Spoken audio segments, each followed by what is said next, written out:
The hearing will come to order.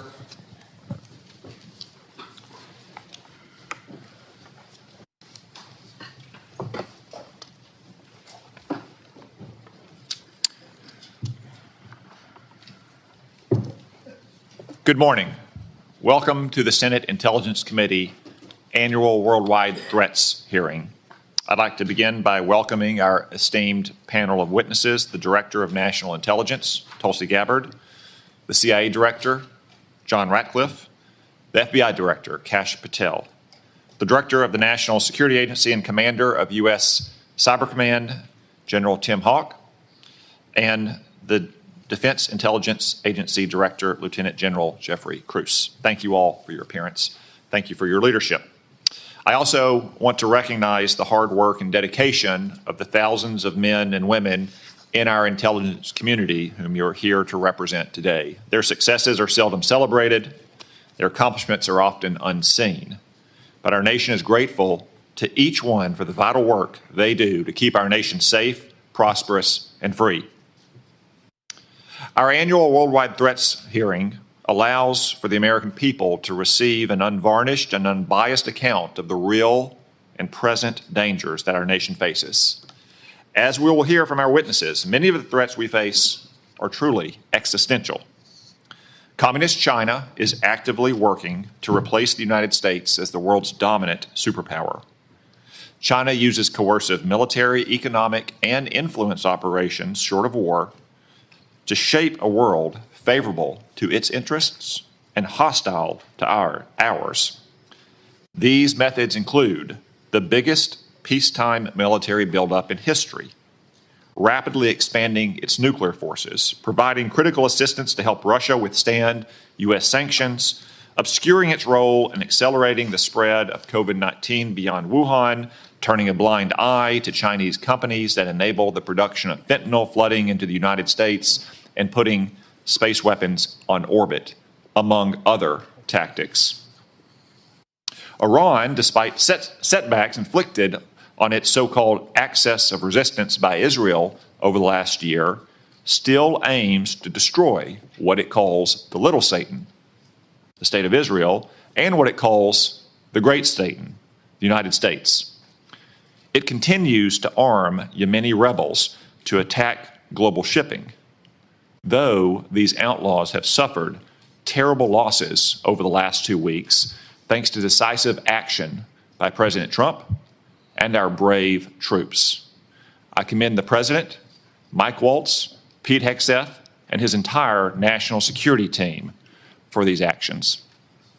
Iran also continues its decades-long effort to develop surrogate networks inside the United States to threaten U.S. citizens. Furthermore, Iran's nuclear program continues apace. It's actively developing multiple space launch vehicles, which are little more than flimsy cover for an intercontinental ballistic missile program that could hit the United States in a matter of years. But all this will soon come to an end. The supreme leader of Iran now faces a stark choice, thanks to President Trump. The supreme leader can fully dismantle his nuclear program, or he can have it dismantled for him. Finally, today's report also acknowledges that illicit drug production endangers the health and safety of millions of Americans. For the first time, the annual threat assessment lists foreign illicit drug actors as the very first threat to our country. As the report highlights, Mexican-based cartels using precursors produced in China continue to smuggle fentanyl and synthetic opioids into the United States. Last year alone, these deadly drugs tragically killed more than 52,000 Americans, more than the number killed in attacks by foreign terrorists or foreign nations. Given these threats, we have to ask, are our intelligence agencies well postured against these threats? I'm afraid the answer is no, at least not yet. As the world became more dangerous in recent years, our intelligence agencies got more politicized, more bureaucratic, and more focused on promulgating opinions rather than gathering facts. As a result of these misplaced priorities, we've been caught off guard and left in the dark too often. I know that all of you agree that the core mission of the intelligence community is to steal our adversaries' secrets and convey them to policymakers to protect the United States. At the same time, it's not the role of intelligence agencies to make policy, to justify presidential action, or to operate like other federal agencies. After years of drift, the intelligence community must recommit to its core mission of collecting clandestine intelligence from adversaries whose main objective is to destroy our nation and our way of life. The reason is not that our intelligence community lacks dedicated patriots who show up to work every day to protect the American people. On the contrary, it has an abundance of them. The reasons are a misuse of resources, bureaucratic bloat, a default to play it safe, and a past administration that prioritized social engineering over espionage. Coupled with recent failures, the finding in today's Worldwide Threat Report should be a wake-up call to all of us to get our house in order. The status quo is proving inadequate to provide the President and Congress with the intelligence needed to protect the American people. As more storms gather, America's intelligence capabilities require urgent reform and revitalization. As the chairman of this committee, I look forward to working with each of you to strengthen America's intelligence edge and refocus our intelligence community on its core mission, stealing secrets. The American people deserve nothing less.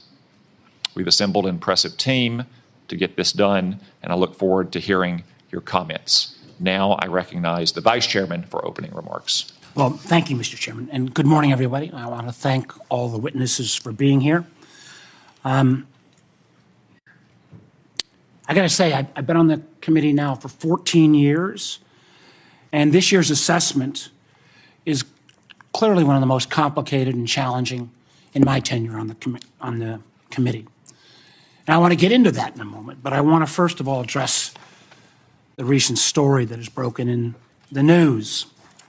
Yesterday, we stunningly learned that senior members of this administration, and according to reports, two of our witnesses here today were members of a group chat that discussed highly sensitive and likely classified information that supposedly even included weapons packages, targets, and timing, and included the name of an active CIA agent. Putting aside for a moment that classified information should never be discussed over an unclassified system, it's also just mind-boggling to me that all these senior folks were on this line and nobody bothered to even check Security Hygiene 101. Who are all the names? Who are they? Well, it apparently included a journalist. And no matter how much the Secretary of Defense or others want to disparage him, this journalist had at least the ethics to not report, I think, everything he heard. The question I raise is like, everybody on this committee gets briefed on security protocols. We're told you don't make calls outside of SCIFs of this kind of classified nature. We don't know, and I'm going to ask, obviously. Director Gabbard is the executive in charge of all, keeping our secrets safe. Were these government devices? Were they personal devices? Had the devices been collected to make sure there's no malware? There's plenty of declassified information that shows that our adversaries, China and Russia, are trying to break in to encrypted systems like Signal. I can just say this, if this was the case of a military officer or an intelligence officer and they had this kind of behavior, they would be fired. I think this is one more example of the kind of sloppy, careless, incompetent behavior, particularly towards classified information, that this is not a one-off or a first-time error. Let me take a couple minutes and review some of the other reckless choices that this administration has made regarding our national security. We all recall, it seems like it wasn't that long ago, but less than 2 months ago, In the first 2 weeks, the administration canceled all U.S. foreign assistance. Now, some may say, how bad can that be? It's foreign assistance. Well, U.S. foreign assistance paid for the units in Ukraine that provide air defense to civilian cities being attacked by Russia. Foreign assistance paid for guarding camps in Syria where ISIS fighters are detained. Foreign assistance paid for programs abroad that ensure that diseases like Ebola don't come home. And until recently, it paid for the construction of a railway in Africa that would have helped given the United States much needed access to critical minerals in Congo. Now that project, China's going to try to finance it.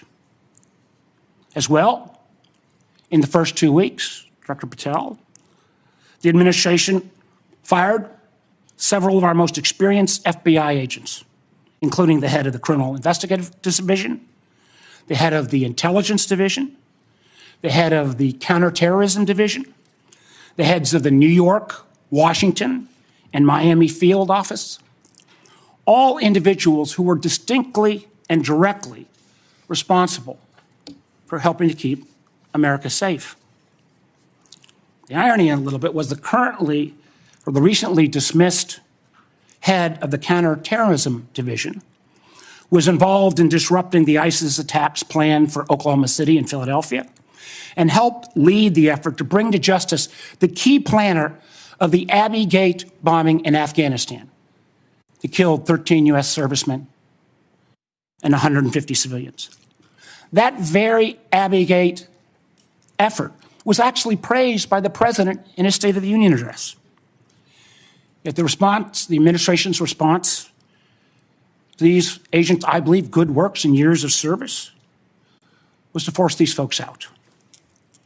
It's hard to imagine how that makes our country safer.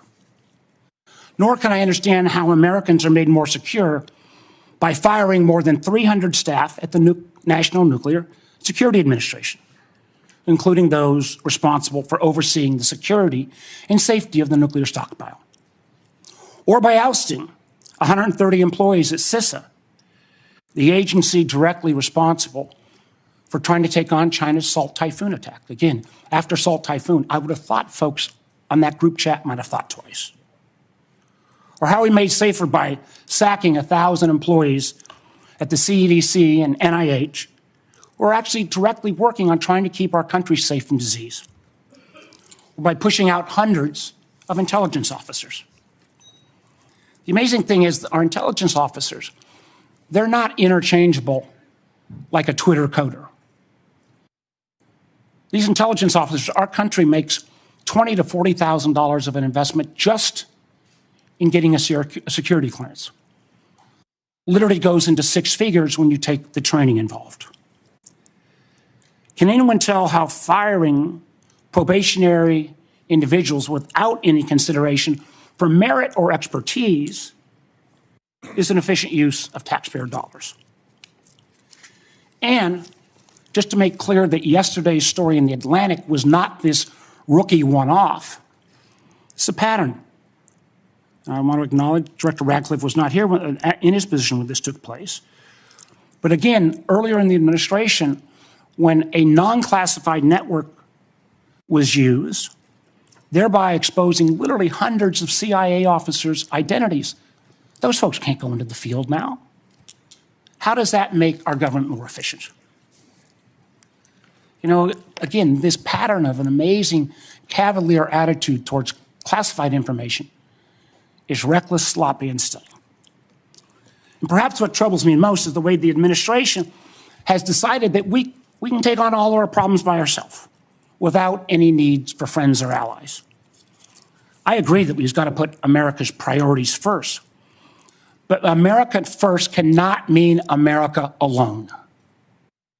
The intelligence we gather to keep Americans safe depends on a lot of allies around the world who have access to sources we don't have. That sharing of information saves lives, and it's not hypothetical. We all remember, because it was declassified last year when Austria worked with our community to make sure to expose a plot against Taylor Swift in Vienna. That could have killed literally hundreds of individuals. However, these relationships are not built in stone. They're not dictated by law. Things like the Five Eyes are based on trust, built on decades. But so often that trust is now breaking literally overnight. Yet suddenly, and for no reason that I can understand, the United States is starting to act like our adversaries are our friends, voting in the UN with Russia, Belarus, and North Korea. That's a rogues gallery if I've ever heard of them.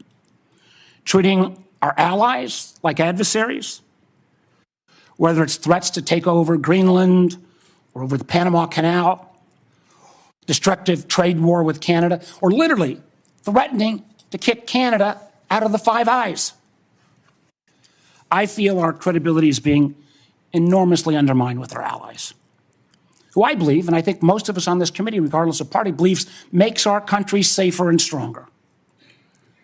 But how can our allies ever trust us as the kind of partner we used to be when we, without consultation or notice, for example, stop sharing information to Ukraine in its war for survival against Russia? Or how can our allies not only not trust our government, but potentially not our businesses with such arbitrary political decisions? Let me give you a few examples. As a result of a lot of work from this committee and others in Congress, we made sure America's commercial space industry is second to none. From space to launch to commercial sensing and communications, the United States has taken a record lead. Yet overnight, this administration called into question the reliability of American commercial tech industry when Maxar and other commercial space companies were directed to stop sharing intelligence with Ukraine. I got to tell you, I've been a business guy, I can't say longer than being an elected official, but pretty close. That shockwave across all of commercial space, and frankly, not just commercial space, I've heard it from some of our hyperscalers in the tech community, has sent an enormous chill. Who's going to hire an American commercial space company, government or foreign business, with the ability to have that taken down so arbitrarily? And it's not just in the case of commercial space. We've seen that Canada, Germany, Portugal have all been saying they're rethinking buying F-35s. I've heard from Microsoft and Google directly and Amazon that they're having questions about whether they can still sell their services. We've also seen foreign adversaries and friends take advantage of this rift in our national security areas and our scientists. Germany has already put out ads trying to attract some of our best scientists who've been rifted. And the Chinese intelligence agencies are posting on social media sites in the hopes of luring individuals with that national security clearance who've been pushed out, perhaps arbitrarily, to come into their service. So no, the Signal fiasco is not a one-off.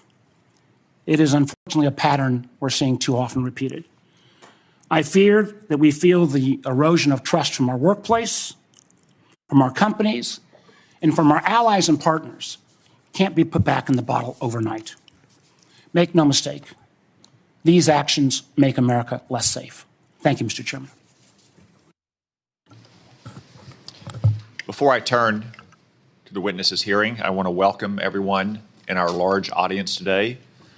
I also want to note that we will not tolerate any disruptions of the witnesses' testimony or senators' questions and the witnesses' answers. You'll note that we have a large contingent of Capitol Police in the room. Any disruptions, either opposed or in favor to the witnesses, will result in prompt removal from the hearing room, and my encouragement to the U.S. Attorney to throw the book at the person disrupting the hearing. No offense, but we all came to hear the witnesses, no one else in the room. Director Gabbard, I understand you'll make a statement for the panel of witnesses.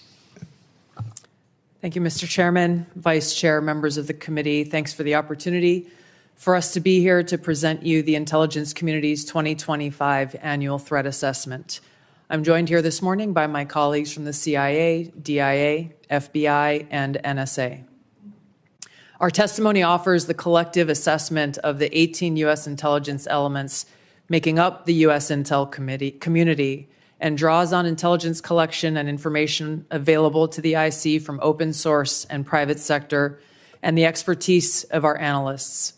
This report evaluates what the IC assesses most threatens our people and our nation's ability to live in a peaceful, free, secure, and prosperous society. As you know, we face an increasingly complex threat environment that is threatening us here at home and our interests abroad. I'll begin by focusing on what most immediately and directly threatens the United States and the well-being of the American people: non-state criminal groups and terrorists putting American lives and livelihood at risk. Then I'll focus on the key nation states who have the capability to threaten the interests of the United States.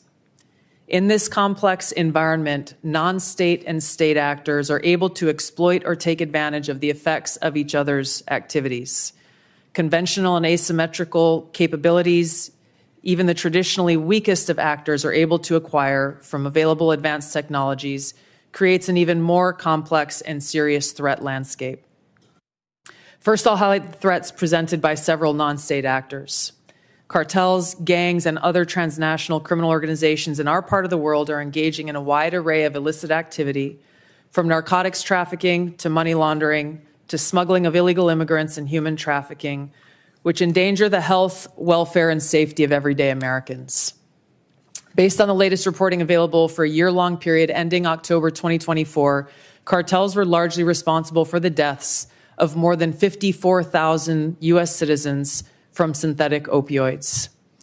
Mexico-based transnational criminal organizations, or TCOs, are the main suppliers of illicit fentanyl to the U.S. market and are adapting to enforcement and regulatory pressures by using multiple sources and methods to procure precursor chemicals and equipment, primarily from China and India, many of which are dual-use chemicals used in legitimate industries. Independent fentanyl producers are also increasingly fragmenting the drug trade in Mexico.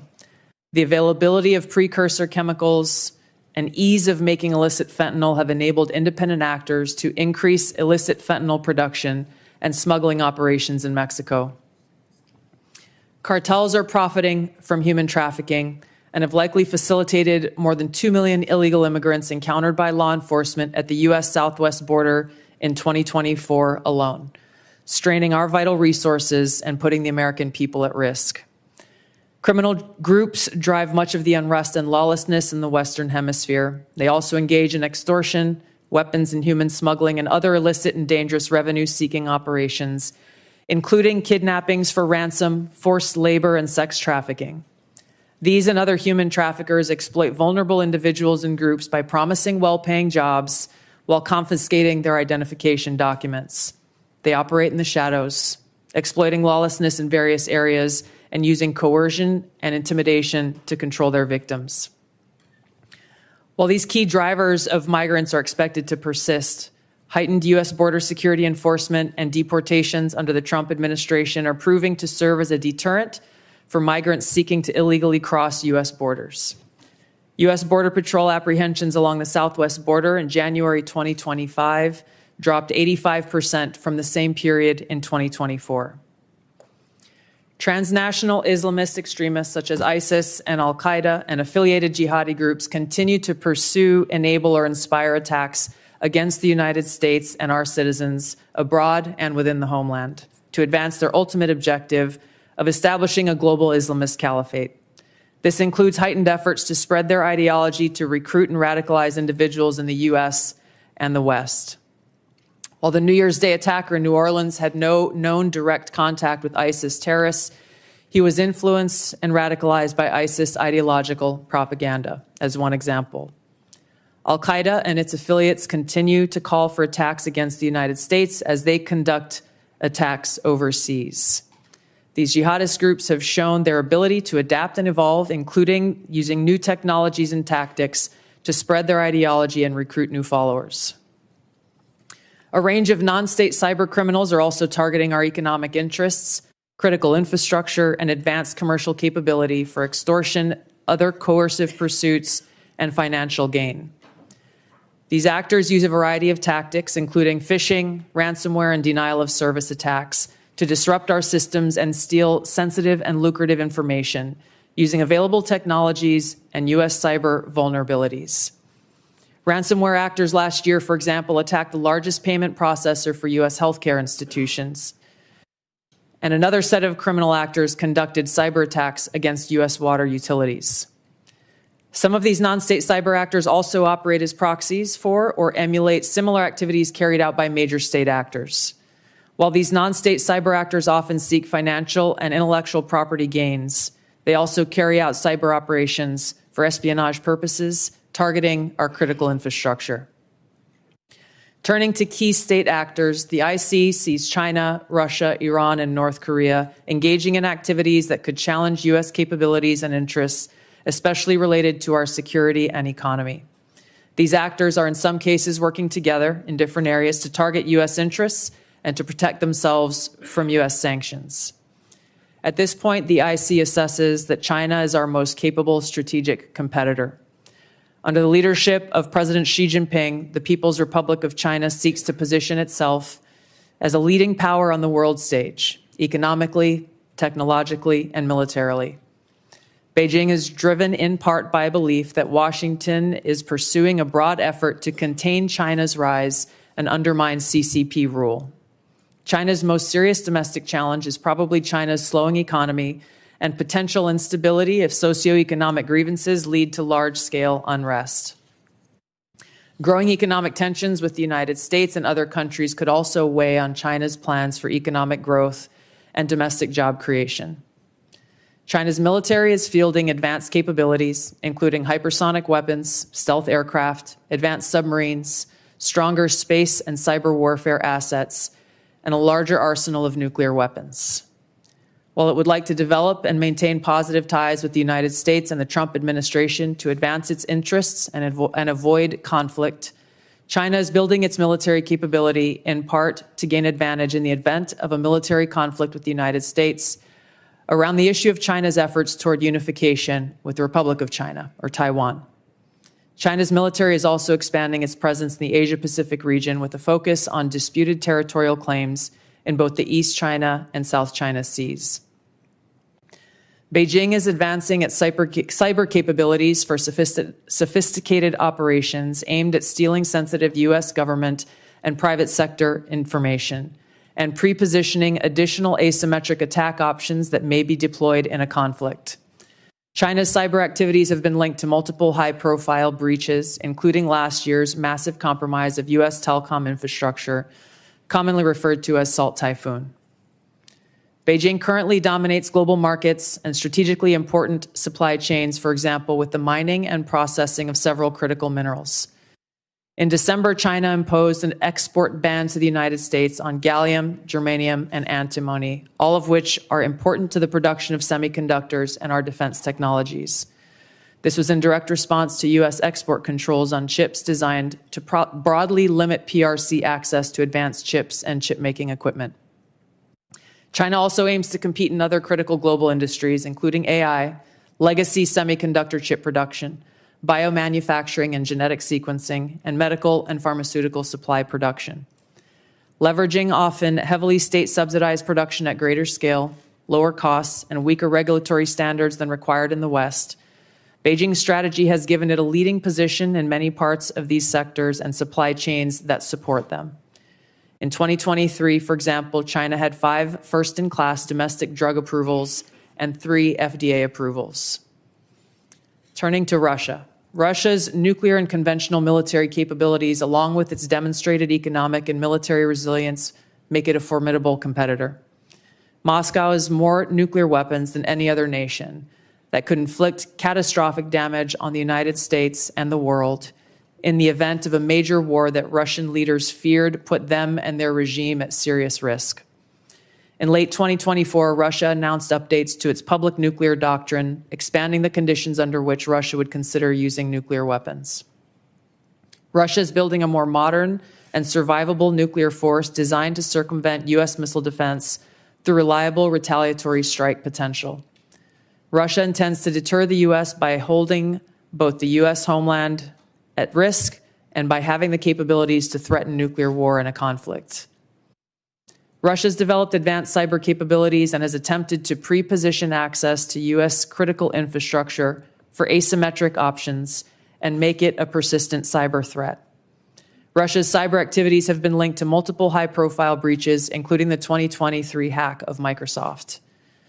Russia is also fielding new capabilities in anti-satellite weapons meant to degrade U.S. and allied space infrastructure. Among Russia's most concerning developments is a new satellite intended to carry a nuclear weapon as an anti-satellite weapon, violating long-standing international law against such activity and putting the U.S. and global economy at risk. Iran continues to seek expansion of its influence in the Middle East, despite the degradation to its proxies and defenses during the Gaza conflict. Iran has developed and maintains ballistic missiles, cruise missiles, and UAVs, including systems capable of striking U.S. targets and allies in the region. Tehran has shown a willingness to use these weapons, including during a 2020 attack on U.S. forces in Iraq and in attacks against Israel in April and October 2024. Iran's cyber operations and capabilities also present a serious threat to U.S. networks and data. The IC continues to assess that Iran is not building a nuclear weapon, and Supreme Leader Khamenei has not authorized the nuclear weapons program that he suspended in 2003. The IC continues to monitor closely if Tehran decides to reauthorize its nuclear weapons program.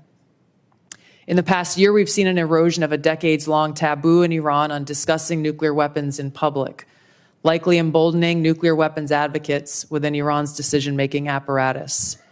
Iran's enriched uranium stockpile is at its highest levels and is unprecedented for a state without nuclear weapons.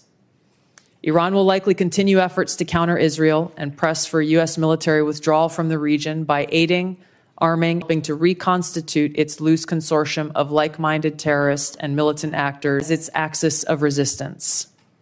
Although weakened, this collection of actors still presents a wide range of threats, including to Israel's population, U.S. forces deployed in Iraq and Syria, and to U.S. and international military and commercial shipping and transit. North Korean leader Kim Jong-un is pursuing stronger strategic and conventional capabilities that can target U.S. forces and allies in the region, as well as the U.S. homeland, to bolster North Korea's leverage and stature, defend its regime, and achieve at least tacit recognition as a nuclear weapons power. Kim's recently cemented strategic partnership with Russia supports these goals by providing him greater financial, military, and diplomatic support, reduced reliance on China, and providing North Korean forces and weapons systems authentic warfighting experience. Kim views his strategic weapons advances since 2019, its deepening ties with Russia, and North Korea's economic durability as strengthening his negotiating position against Washington's demands for denuclearization and lessening his need for sanctions relief. North Korea is probably prepared to conduct another nuclear test on short notice and continues to flight test its ICBMs to demonstrate their increasing capabilities as leverage in future negotiations.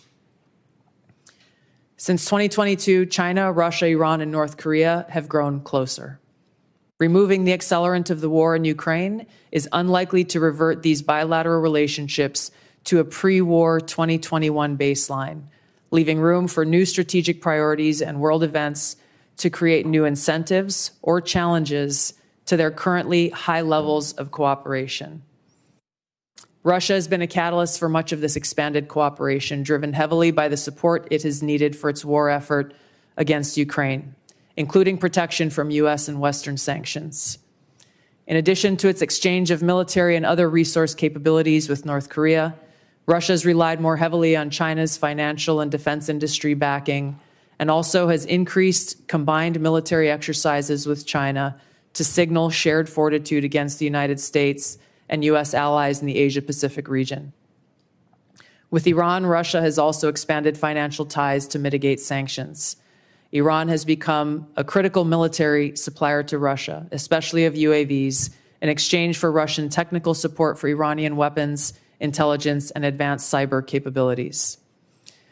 In conclusion, the threats that we see to U.S. national security are both complex and multifaceted and put the lives, safety, and well-being of the American people at serious risk. As the heads of the American people's intelligence community, we will continue to provide the President, Congress, and our warfighters with timely, unbiased, relevant intelligence to keep the United States secure, free, prosperous, and at peace. To the American people specifically, our intelligence community exists to serve you and to ensure your safety, security, and freedom. Thank you. Thank you, Director Gabbard. As I mentioned in my opening remarks, the annual threat assessment for the first time lists cartels and traffickers as the very first threat. Director Patel, I'm pleased to say that the FBI's Little Rock field office has been doing its part in addressing this threat. The field office, along with other federal, state, and local law enforcement agencies, have arrested nearly 300 immigrants in my state in 2025 so far. Could you provide some color about the nature of the threat these illegal immigrants have posed, not just to Arkansas, but our nation, perhaps including some of the details of the horrific offenses they've committed against the American people? Thank you, Mr. Chairman. Mr. Vice Chairman. The witness will suspend.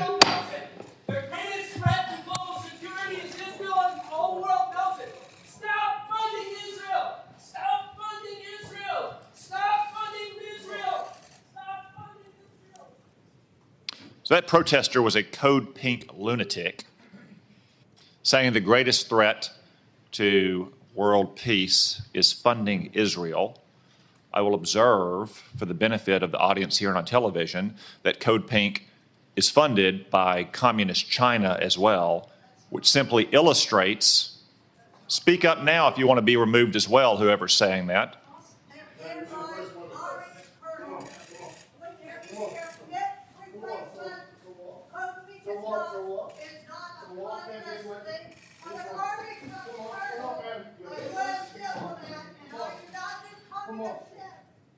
If anyone else would like to join them, speak now, please, so we don't have any more disruptions. As I was saying, the fact that communist China funds Code Pink, which interrupts a hearing like this about Israel, simply illustrate Director Gabbard's point that China, Russia, Iran, North Korea, and other American adversaries are working in concert to a greater degree than they ever have before.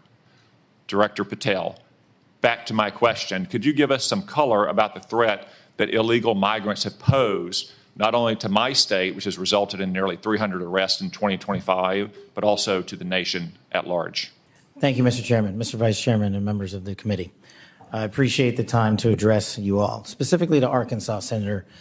The priorities at the FBI, which I identified during my confirmation hearing and since, is attacking violent crime along with national security. And every single state in this country is a border state. Arkansas is no exception. Allow me to highlight the work of the men and women in the FBI and state and local law enforcement in the state of Arkansas. Since February 5th alone, we've had 220 illegal immigrants arrested on charges varying from violent offenses, weapons offenses, narcotics offenses, and serious violent felonies. 253 separate individuals have been charged related to those offenses. And here's something I want the American people to hear about narcotics and countering narcotics.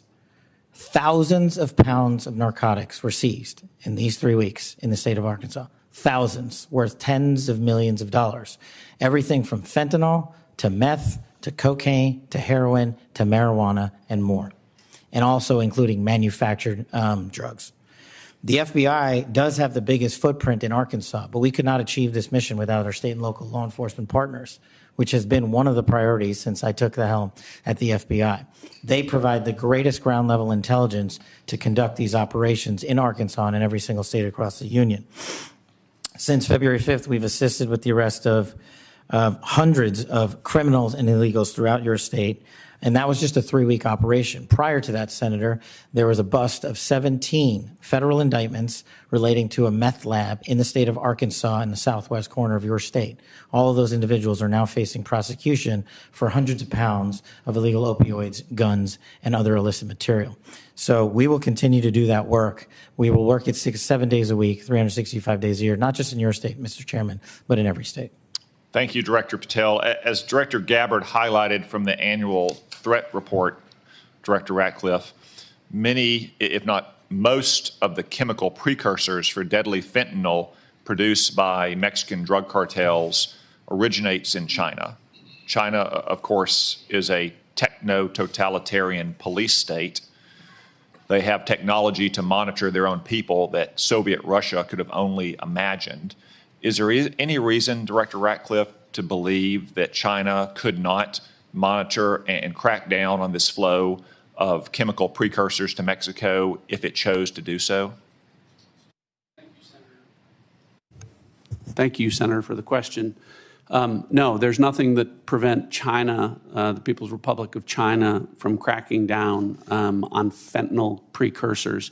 As you well know, Senator, one of the reasons that they don't is that there are more than 600 PRC-related companies that produce those precursor chemicals in an industry that generates $1.5 trillion.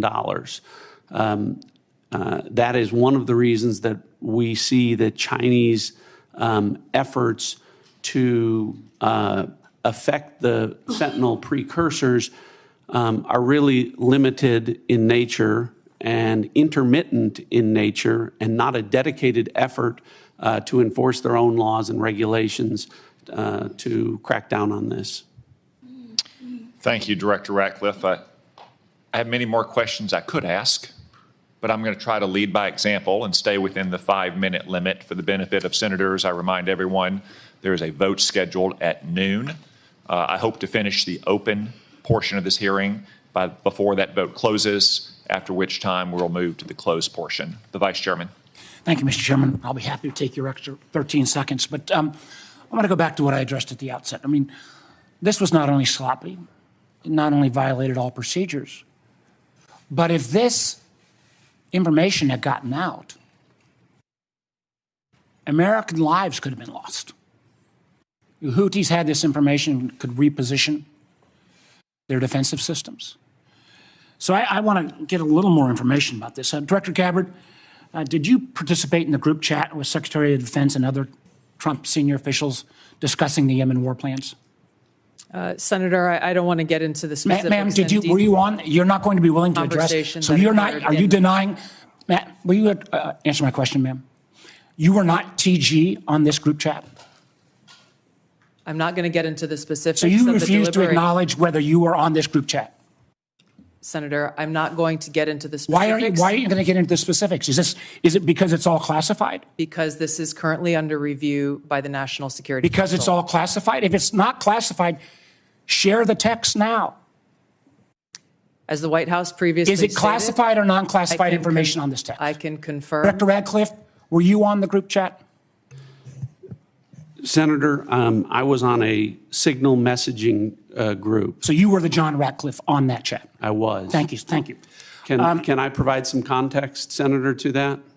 Yes, but I've got a series of questions. Well, but I think it's important because at the outset you made a couple of comments about signal messaging using encrypted apps. So that we're clear, one of the first things that happened when I was confirmed as CIA director was signal was loaded onto my computer at the CIA, as it is for most CIA officers. One of the things that I was briefed on very early, Senator, was by the CIA records management folks about the use of signal as a permissible work use. It is. That is a practice that preceded the current administration to the Biden administration. Director Ratcliffe, I've got a series of questions. If you're making the statement, the signal is a secure channel. No, can I answer that? It is. I've got a series of end-to-end encryption. So it is. To finish, I understand encryption. It is permissible to use to communicate and coordinate for work purposes, provided, Senator, that any decisions that are made are also recorded through formal channels. Right. So those were procedures that were implemented. My staff implemented those processes, followed those processes, complied with those processes, and finally, just please. So my communications, to be clear, in a signal message group were entirely permissible and lawful and did not include classified information. Well, we will make that determination, because if it's not classified, Share the text with the committee. You know, let me go on. Director Gabbard, you are the security executive and set access guidelines for classified information. Did you contact the defense secretary or others after this specific military planning was put out and say, hey, we should be doing this in a SCIF? There was no classified material that was shared in that So then if signal there was no check. classified material, share it with the committee. You can't have it both ways. These are important jobs. This is our national security. Bobbing and weaving and trying to, filibuster your answer. So please answer the question. If this was Director Gabbard, if this was a rank and file intelligence officer who did this kind of careless behavior, what would you do with them? Senator, I'll reiterate that there was no classified material that was shared in that Ma'am, if there's no signal. classified in materials, share.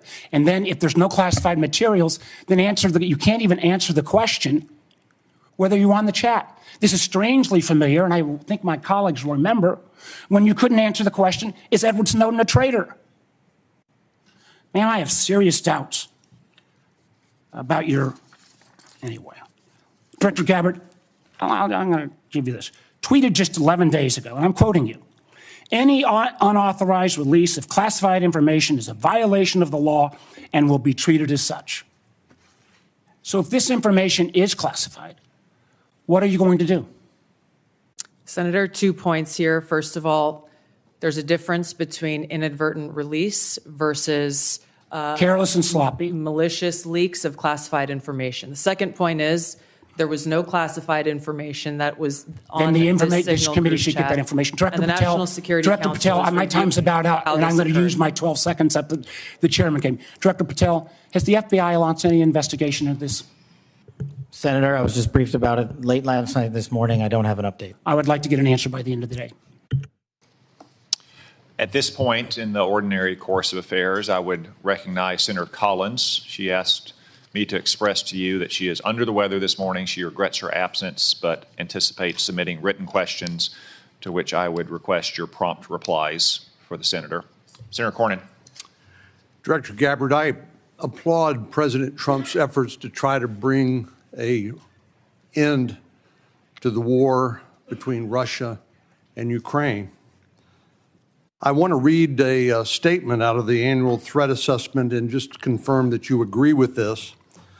It says Russia views its ongoing war with Ukraine as a proxy conflict with the West, and its objective to restore Russian strength and security in its near abroad against perceived U.S. and Western encroachment has increased the risks of unintended escalation between Russia and NATO. Do you agree with that statement? And that is in the annual threat assessment, correct? Correct. I'd like to refer to an AP story, Associated Press, dated March 21st, 2025. The title of the article is Western Officials Say Russia is Behind a Campaign of Sabotage Across Europe. This AP map shows it. Mr. Chairman, I'd like to ask unanimous consent that it's being made part of the record. Without objection. The document that AP compiled, and I presume this is through open sources, documented 59 incidents, including cyber attacks, spreading propaganda, plotting killings, or committing acts of vandalism, arson, sabotage, or espionage. Is that consistent with your understanding and impression of what Russia's currently engaged in Europe? Senator, I haven't seen that specific article, but I can confirm that we assess Russia's attempts to conduct such sabotage activities in Europe. Thank you. One of the things that I'm most concerned about following some of the discussions between Russia and Ukraine and the United States and our other allies, obviously, as I said, peace between Ukraine and Russia is the desirable end state. I think you'd have to be crazy to say otherwise. But I also want to talk a little bit about the unexpected or maybe unintended consequences of European insecurity. I know the incoming Chancellor of Germany has talked about the possibility that Germany might share its nuclear weapons with Ukraine and suggested that the UK would be part of that. I know that Poland has talked about acquiring nuclear weapons, and perhaps other European countries to make up for what they view as a receding of the American umbrella of protection. General Krause, what would be the result of a proliferation of nuclear weapon-armed countries in Europe if, in fact, that would occur as a result of the perception of European insecurity? Senator, thank you for the question. One of the things that the intelligence community works very hard on is to understand who has nuclear weapons throughout the planet. And as discussed in the opening statements, both by the chair and by Director Gabbard, the proliferation and the increase in the types and the lethality of nuclear weapons is one of the things that we have to track and we as a nation are going to have to face. It has changed dramatically in the last 5 years and will continue to change over the next 5 years. The addition of additional countries which have their own deterrence policies and will act in a nuclear dialogue, or the presence of those weapons, the security of those weapons, the movement and the threat of use of those weapons complicates the environment by which all of us will operate and will complicate all of the decisions by which all future conflict and the political decisions that we support of the decision makers. It makes the world a more dangerous place, does it not? Senator, yes, it does. And just by way of history, Ukraine used to have the third largest arsenal of nuclear weapons on the planet. But as a result of negotiations between Russia and Ukraine and the United Kingdom, the Budapest Memorandum documented a commitment by Russia and the United States to protect the territorial integrity of Ukraine in exchange for them giving up their nuclear weapons. Did I correctly summarize the content of the Budapest Memorandum back in 1994? Yes, Senator, you did, and Ukraine willingly gave up its weapons for the protection of others. Thank you very much. Senator Wyden. Thank you, Mr. Chairman. And obviously, my colleagues and I feel very strongly about the war planning meeting over unclassified phones. Obviously reckless, obviously dangerous.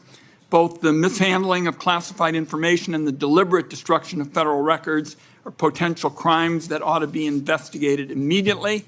And I want to make clear that I'm of the view that there ought to be resignation, starting with the National Security Advisor and the Secretary of Defense. Director Ratcliffe and Director Gabbard, have you participated in any other group chats with senior Trump administration officials in which classified information was shared using phones that weren't cleared for such information? Question for the two of you. Senator, thank you for the question. I haven't, your question was, have I participated in any other group chats sharing classified information? To be clear, I haven't participated in any signal group messaging that relates to any classified information at all. Okay. Director Gabbard?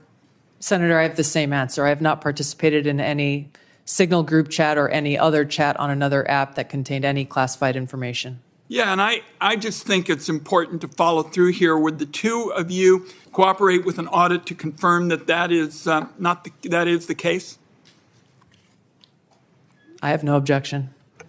Senator, I'll certainly comply with any follow-up that the National Security Council would deem appropriate. But again, to be clear, the use of signal message end-to-end encryption applications is permissible and was, in this case, used permissibly, at least to my understanding, and in a lawful manner. The seriousness of this is so clear. That's why I want to have an audit, and both of you gave me an answer indicating that you would be open to that, and I appreciate it. Director Patel, you weren't in this particular group chat, but have you participated in any chats on unclassified phones with other administration officials relating to national security? And if so, on what other topics? Thank you for your question, Senator, and not that I can recall. Okay. Question I have for you, Director Gabbard, involves this question of Elon Musk wasn't going to see the military's China war plans because he said he, quote, has business in China and he would be susceptible perhaps to that. That was his comment. So as DNI, you're responsible for security clearance policies across the government. Under your watch, how are you going to go about carrying out this obligation? Because I think it obviously is a very significant one in terms of American national security. Thank you, Senator. As you know, the Office of the Director of National Intelligence provides oversight over these different 18 intelligence elements. Leaders within those elements are empowered with that responsibility to uphold the trust that the American people have placed in them. In this example that you cited, both Secretary Hegseth as well as President Trump completely denied the assertion that Elon Musk was going to receive any kind of classified war plan brief pertaining to China or any other country.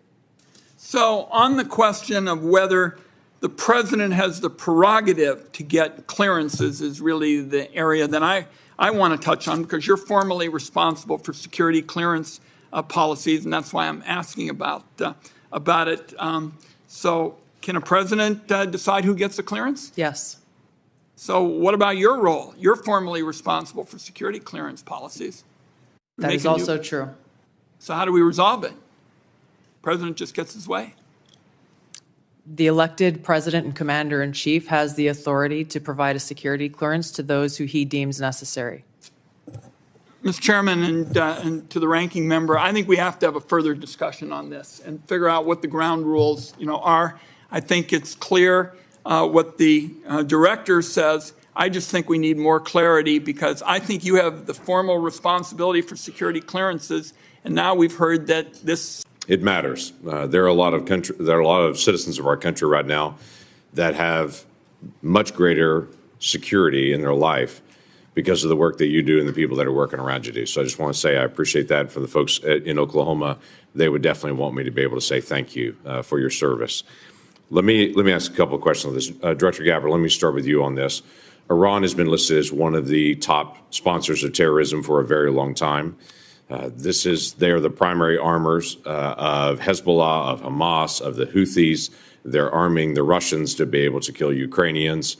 They continue to be able to destabilize the region. And just in the recent days, when many nations in the Gulf region have talked about how to provide greater stability, Iranian leadership stepped out and made very clear statements. They want a one-state solution for Israel, and it's to drive out all Jews.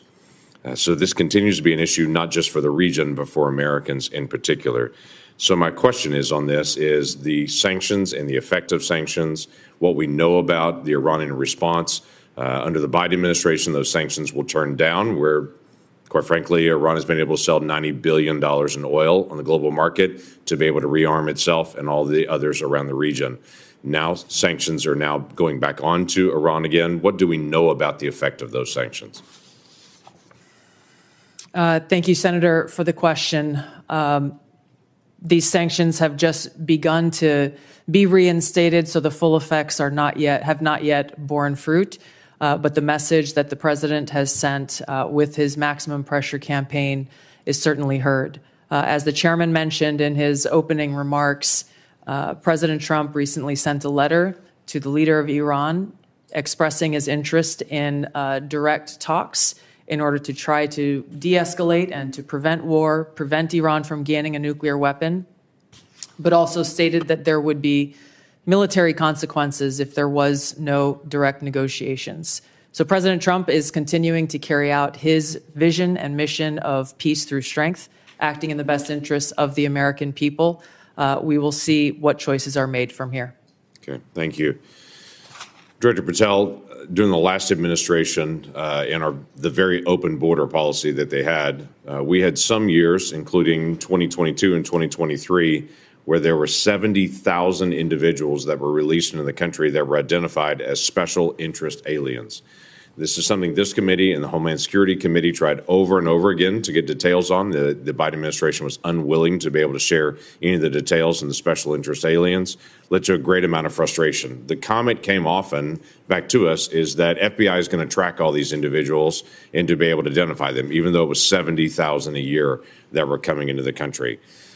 You just walked into this position and trying to get your feet on the ground in so many different issues that are outstanding on that. I raised to you the issue of individuals that are currently illegally present in the country going through a process but are listed as special interest aliens. By definition from the administration, those are individuals that we don't know their level of risk, but they're considered a national security risk, but we don't know anything else about them from there. So how are you trying to get on top of the number of people that are criminal aliens in the country, but also these special interest aliens that come from terrorist areas?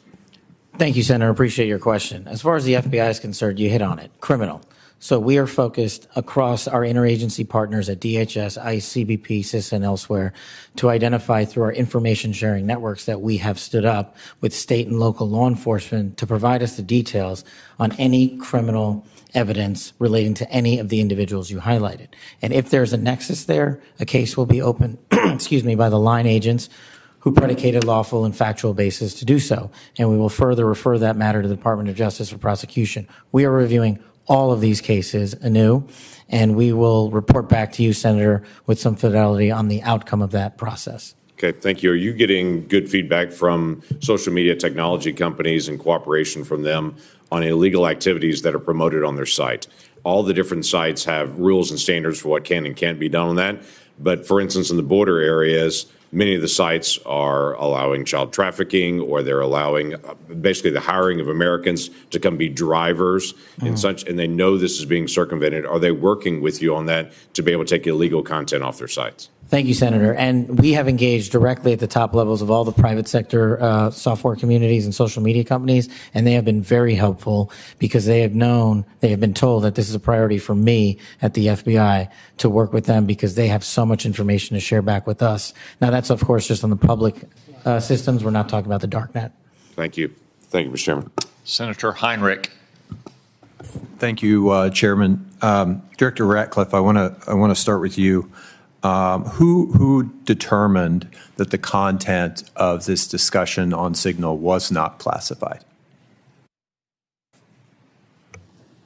Senator, I guess I'm not. Well, for example, I can speak to my personal knowledge. There was no classified agent mentioned as part of this story. Normally, that would be classified information. So I guess what I'm asking is, did you just determine it was not classified, or was there any declassification after the fact? So to be clear, so everyone understands the process, as we talked about, Signal is a permissible use. I understand has been used that. at the CIA, has been approved by the White House for senior officials. And appropriate for many conversations. And recommended by CISA for high-level officials who would be targeted by foreign adversaries to use end-to-end encrypted apps whenever possible, like Signal. In this case, what the National Security Advisor did was to request through a Signal message that there be coordination. So you mentioned the name of a CIA active officer, correct? So I didn't mention the name. You didn't mention the name. Existence of that. And in the article, the implication was that somehow that was improper.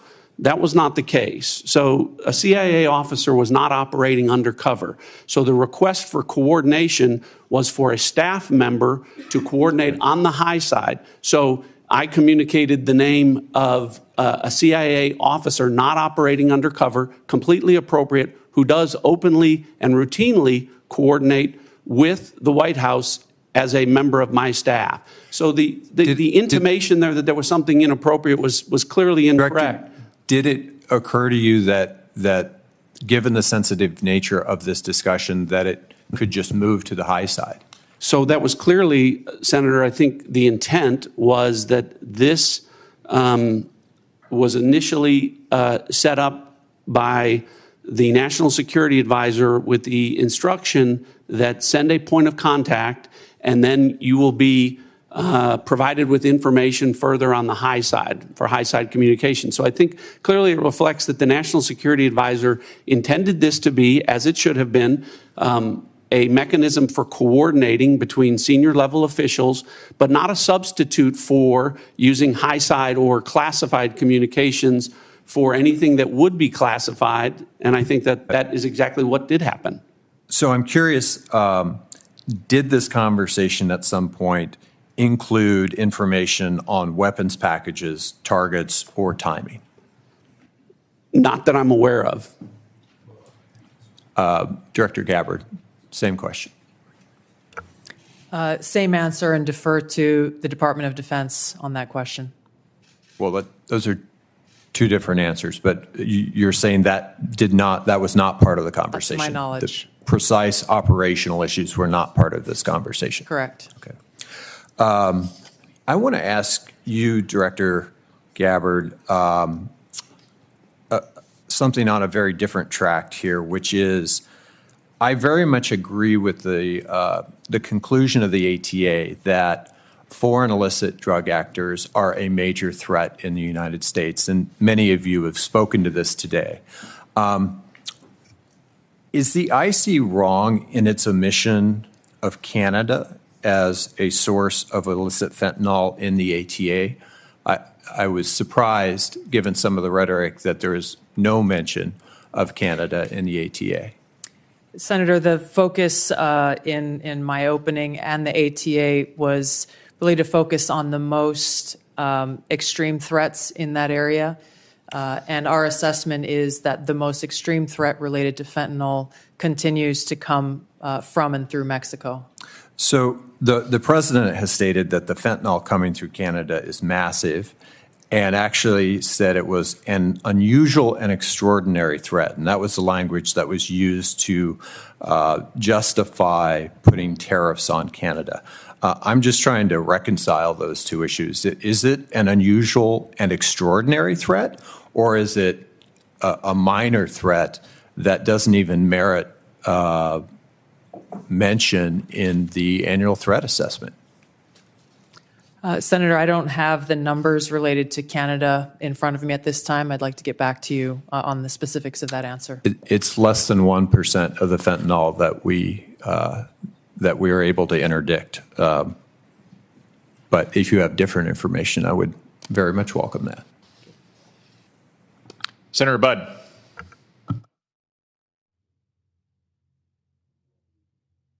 Thank you all for being here. And Director Gabbard, prior to your role here, we had a big storm in western North Carolina, and you were among those first from outside our state to show up. So thank you for your work there. Thank you for your ongoing work there and that of your family as well. It was good to see them when out in western North Carolina last week, so thank you. Director Hawk, so what do we need to do in regards to Volt Typhoon? There's a lot of pre-positioning that went on there. So where are we with that? And what do we need to do in regards to our power companies, whether it's generation or distribution, Duke Energy in my home state, or even the rural electric co-ops? What do we need? What have we learned? And what can I tell them? Senator, 99% of the critical infrastructure in the United States is controlled by private companies. So that really drives us to talk about how do we partner with industry and with the commercial sector, in this case, with power sector. Volt Typhoon began when industry came to the intelligence community and said, we're seeing anomalous activity, can you help us gain context? And we were able to bring context to that to be able to understand what the threat was and then to ultimately be able to identify who was behind that threat. Since that time, we've continued to work very closely with industry to be able to determine what are the right ways for us to be able to pursue these threats within networks to enable the interagency, to enable our partners and industry to be able to pursue them. That's the approach we have to take. It is a collaboration between the government and industry to be able to eradicate these threats, and we have continued to pursue them together since our first identification and notification that we did related to this particular threat. Thank you. What have you done on the offensive side here in regards to, I think there were three, Salt Typhoon, Volt Typhoon, and even Flax Typhoon. Maybe there were others, but those are the three that are known. Senator, I've been given really clear guidance in terms of what the Secretary of Defense expects in terms of our aggressive approach to be able to restore deterrence, and I look forward to talking with you about that in the closed hearing. Look forward to that. Directors Gabbard and Ratcliffe and Patel, thank you all again for being here. So as you're all keenly aware, Section 702 of FISA is an extremely useful authority to help keep our nation safe. I also know that we need to rebuild American people's trust and confidence that such authorities are not being misused by the intelligence community to unlawfully target Americans. So since taking over your respective agencies, can you tell me and tell the American people how effective the recent changes have been in protecting privacy and civil liberties of each and every Americans? And then, if you will, comment on how useful the authority is in generating intelligence that actually protects the homeland. We'll start with you, Director Gabbard. Senator, Section 702, which authorizes the foreign collection of non-U.S. persons outside of the United States, continues to be one of our most effective collection tools to ensure our national security. There are a number of reforms that the Senate passed, that Congress passed last year that have proven to strengthen the protections of Americans' Fourth Amendment rights. In the short time that I've been in the seat, I've seen a few examples of that directly, most recently through the FISA court, calling in an amici to come in and weigh in on a dispute regarding provisions that would further protect Americans' Fourth Amendment rights. I'll be visiting our friends at the NSA next week and doing a quote-unquote ride-along to observe directly how those reforms that Congress passed are being implemented to protect Americans' civil liberties, and look forward to reporting back after I've had that opportunity. Thank you. Director Patel. Thank you, Senator. With my background in FISA and 702, I just want to clearly delineate between FISA Title 1.3 and 702 collection. We need to both ardently defend its use, but also ardently support reforms that allow the American public to entrust that those charged with those capabilities are not violating the Fourth Amendment or any other violation. Speaking to Title I, Title III, when it comes to U.S. persons, I have already included an amendment in terms of FBI language to make sure that when a U.S. person is targeted, that the FBI specifically is responsible for culling through all exculpatory information that is reasonably known and satisfying that burden and stating it in the application. When it comes to 702, Senator, some of the biggest enterprise efforts we have had to thwart national security risk would not have occurred if 702 collection had gone dark. And the FBI continues to use that information to protect the homeland. We've had multiple takedowns in the last 6 months based on 702 and interagency collection processes. But we just need to ensure the American public, and I'm working with my team, that even in the 702 sphere, American citizens' information is protected. Thank you all. I look forward to the discussion in the closed session. Senator King. Thank you, Mr. Chairman. Director Gabbard, I didn't intend to get into the Jeffrey Goldberg story, but something you said has sort of puzzled me. According to open source reporting at 11:44 on the morning of March 15th, Secretary Hegseth put into this group text a detailed operation plan, including targets, the weapons we were going to be using, attack sequences, and timing. And yet you've testified that nothing in that chain was classified. Wouldn't that be classified? What if that had been made public that morning before the attack took place? Senator, I can attest to the fact that there were no classified or intelligence equities that were included in that chat group at any time. So the attack sequencing and timing and weapons and targets you don't consider should have been classified? I defer to the Secretary of Defense and the National Security Council on that question. Well, you're the head of you're the head of the intelligence community, and you're supposed to know about classifications. So your testimony very clearly today is that nothing was in that set of texts that were classified. I'll follow up on Senator Wyden's question. If that's the case, please release that whole text stream so that the public can have a view of what actually transpired on this discussion. It's hard for me to believe that targets and timing and weapons would not have been classified. Well, let me move on. You approved this report, this annual report, prepared by the Office of the Director of National Intelligence. Is this submitted to the White House routinely in anticipation of its public release? I don't know what you mean by submitted routinely. Was this report submitted to the White House before its release today? It was submitted to them once it was completed. I think probably around the same time it was sent to all of you. I want to move on. One note that surprised me, I've been on this committee now this is my 13th year. Every single one of these reports that we have had has mentioned global climate change as a significant national security threat, except this one. Has something happened? Has global climate change been solved? Why is that not in this report? And who made the decision that it should not be in the report when it's been in every one of the 11 prior reports? I can't speak to the decisions made previously, but this annual threat assessment has been focused very directly on the threats that we deem most critical to the United States and our national security. Obviously, we're aware of occurrences within the environment and how they may impact operations, but we're focused on the direct threats to Americans' safety, well-being, and security. How about how they will impact mass migration, famine, dislocation, political violence, which is the finding, by the way, of the 2019 annual threat assessment under the first Trump administration? You don't consider that a significant national security threat? For the intelligence community, being aware of the environment that we're operating in is a given. What I focused this annual threat assessment on, and the IC focused this threat assessment on, are the most extreme and critical direct threats to our national security. Let me ask a direct question. Who decided climate change should be left out of this report after it's been in the prior 11? Where was that decision I made? gave direction to our team at ODNI to focus on the most extreme and critical national security threats that we face. Your direction include no comments on climate change? Senator, as I said, I focused on the most extreme and direct national security threats. That's not a response to my question.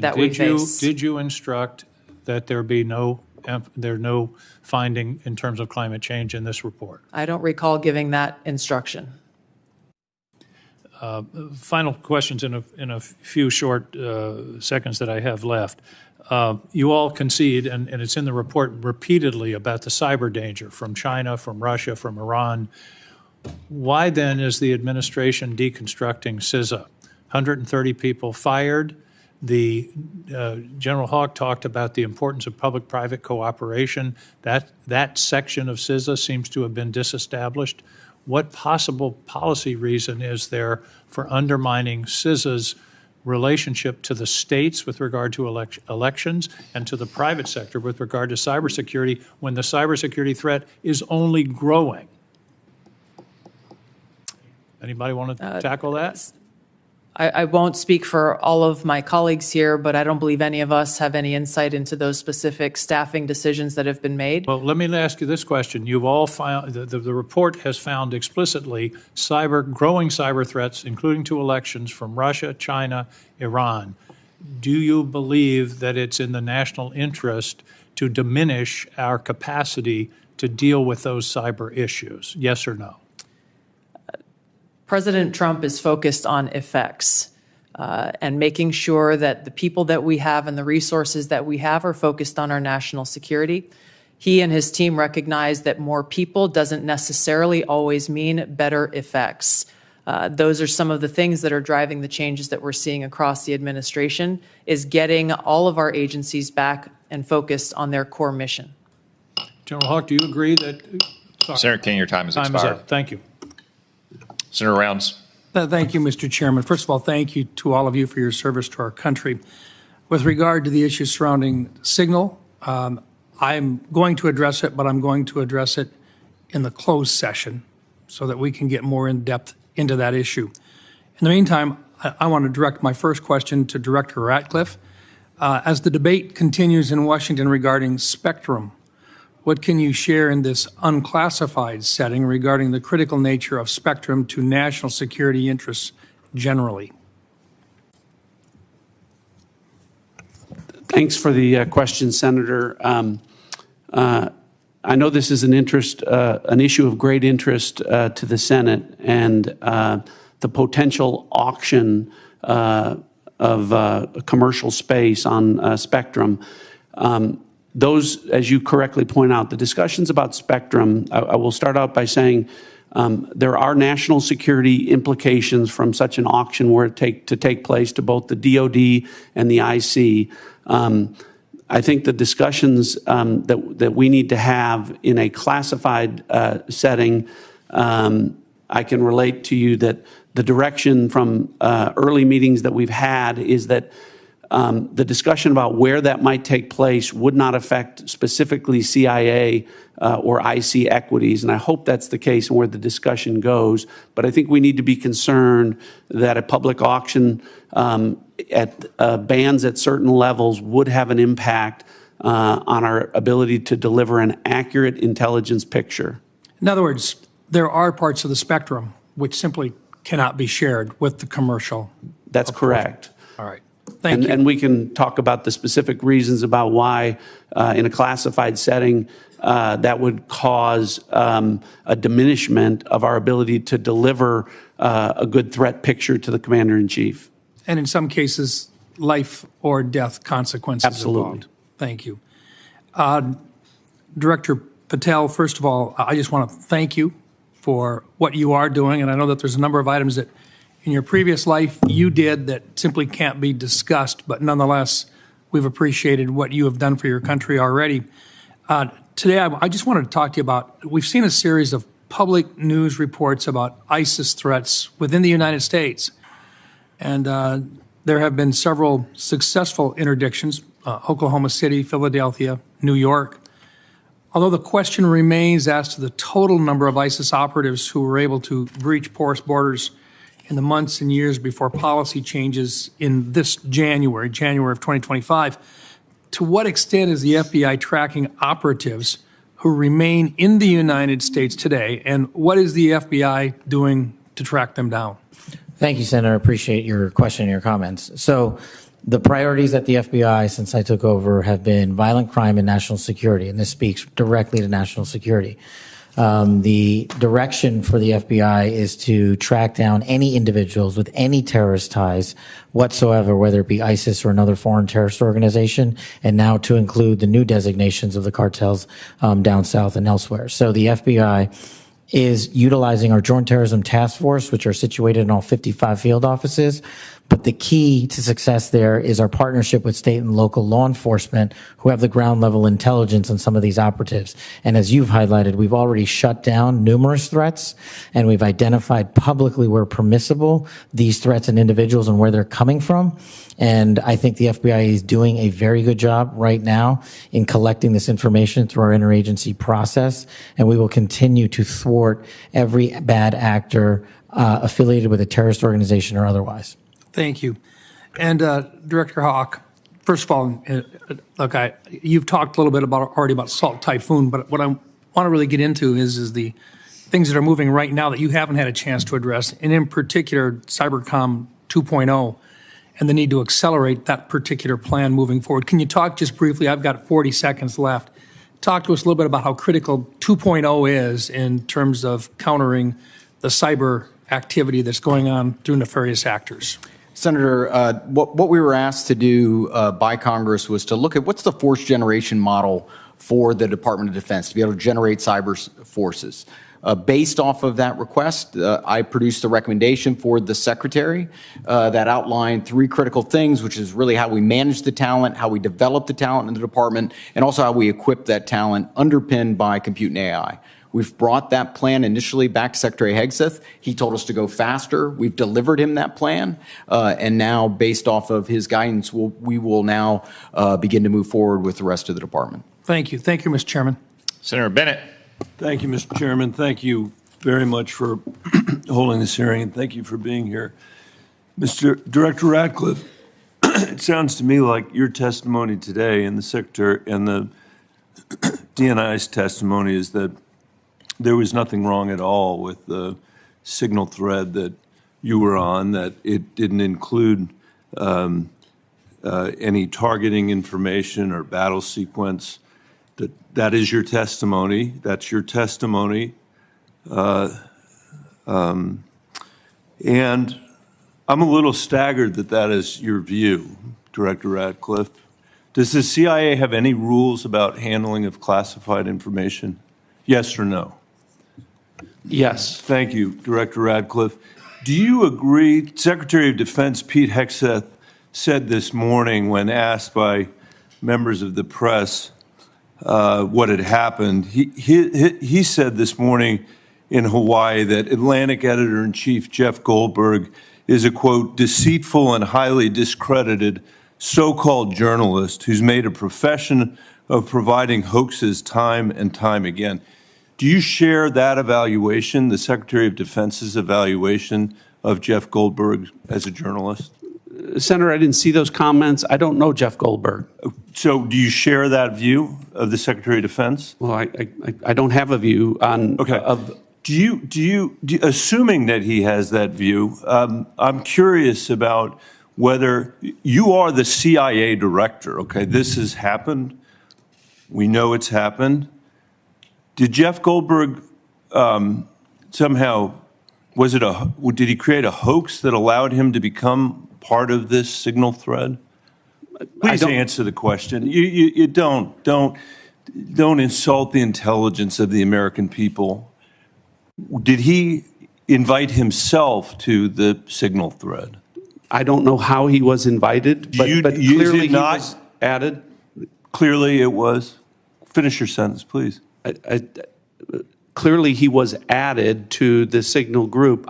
Your question is, you don't know that the president's national security advisor invited him to join the signal thread? Everybody in America knows that. Does the CIA director not know that? I've seen conflicting reports about who added the reporter to the signal messaging group. You think that it's perfectly appropriate that there was a reporter added, especially one that the Secretary of Defense says is deceitful, highly discredited, a so-called journalist who's made a profession of peddling hoaxes over and over again. Is your testimony that it was appropriate that he was added to this signal thread? No, of course not. And why did you not call? Hold on, Senator. You're mischaracterizing my testimony. Good. You answered the question. Let me ask you. When he was added to the thread, you're the CIA director. Why didn't you call out that he was present on the signal thread? I don't know if you use signal messaging app. I do. Not for classified information, not for targeting. Well, neither not do I, for Senator. Anything remote. Neither do I, Senator. Well, that's what your testimony is today. It absolutely is not, Senator. Were you not listening at the beginning? No. When I said that I was using it as permitted, it is permissible to use. I agree that's your testimony. Yeah. I agree that's your testimony. You asked me if I use it, and I said not for targeting, not for classified information. And I said I don't either. I also know Jeff Goldberg. I don't use it to communicate with him, but you thought it was appropriate. By the way, I think he's one of the more outstanding journalists in America. But I'm shocked to find him on a thread that he's reading in the parking lot of a grocery store in Washington, D.C. And your testimony as the director of the CIA is that it's totally appropriate. No. Is it appropriate? No, that the Director, that is not what I... Okay, when did I say it was? Please. When did I use the word appropriate? Well, go ahead, please. Well, I didn't. That everybody in America. So clearly, there's nothing to Senator, see here is what your testimony is. No, I never said that. This is just a normal day at the CIA where we chat about this kind of stuff over signal. In fact, it's so normal that the last administration left it here for us. That's your testimony today. That's your testimony. No, that's Senator. not my testimony. That's what you said. I didn't say any of those things that you just related, Senator. I heard you say it. We'll let the American people decide. Let me ask you one final point. I'm out of time. It. Well, are you going to give me a chance? Is it appropriate? Did you know that the president's Middle East advisor was in Moscow on this thread while you were, as director of the CIA, participating in this thread? Were you aware of that? Are you aware of that today? I'm not aware of that today. This sloppiness, this incompetence, this disrespect for our intelligence agencies and the personnel who work for them is entirely unacceptable. It's an embarrassment. Senator? You need to do better. You need to do better. Thank you. I'm being gavelled by the chairman, and I apologize for going over my time. Senator Young. Thank you all for being here. I'll be asking some follow-up questions, clarifications about this Signal episode in a closed setting, and try and work with all of you to bring clarity to that situation. It appears to me there's some unanswered questions. It'll take some time, I think, to get there in a more dispassionate setting. Director Gabbard, I'm going to begin today asking you some questions about emerging technology. This has been a real point of emphasis, I know, of our broader national security community for a period of time. We know that PRC is making generational investments in certain emerging tech, AI, biotech, and other areas of technology to reduce their vulnerability against any supply chain disruptions and to lead the world in some areas. As the IC assesses, the PRC is seeking to, quote, become a global S&T superpower, surpass the United States, promote self-reliance, and achieve further economic, political, and military gain. So, Director Gabbard, can you describe the actions China is taking to operationalize that IC assessment in ways that directly target the security and prosperity of everyday Americans? Senator, what we know is that they are trying to use these capabilities as a means to continue to exploit vulnerabilities within our own critical infrastructure and our cyber technology. The critical infrastructure is a key area of concern given what we know has already been exploited, these asymmetric attacks that have been placed within our critical infrastructure that are of serious concern given how they could be exploited, especially during a time of conflict. We know that they are experiencing a boom in their generative AI capability and are competing very heavily against our own AI capabilities. Obviously, AI can and will be used across a multitude of every sector of our society, both here as we are in our own country, and we expect China to be able to continue to do the same there. So, two key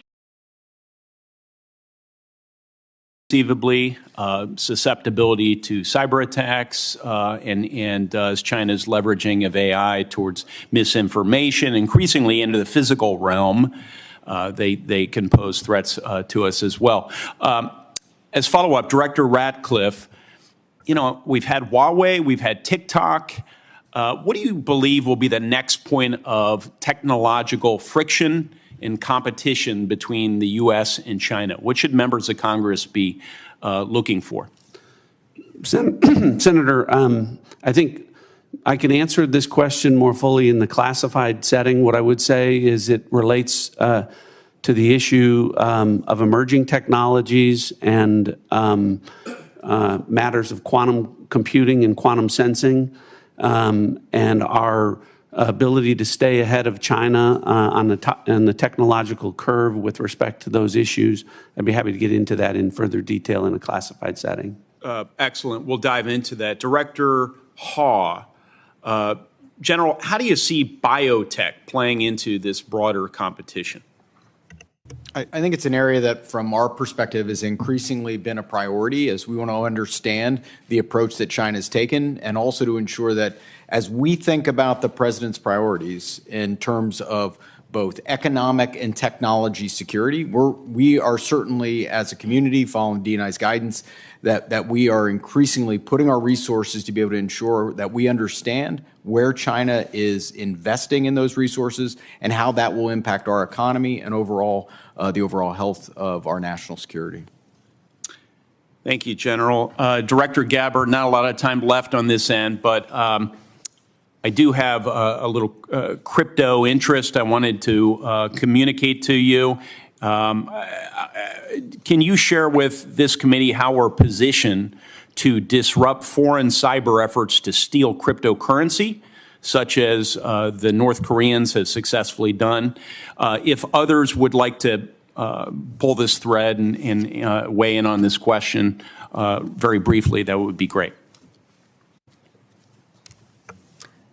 Senator, we're obviously aware of North Korea's revenue generating by stealing cryptocurrency has had a significant effect on North Korea's capabilities. I defer to our technical experts on the actions that are being taken.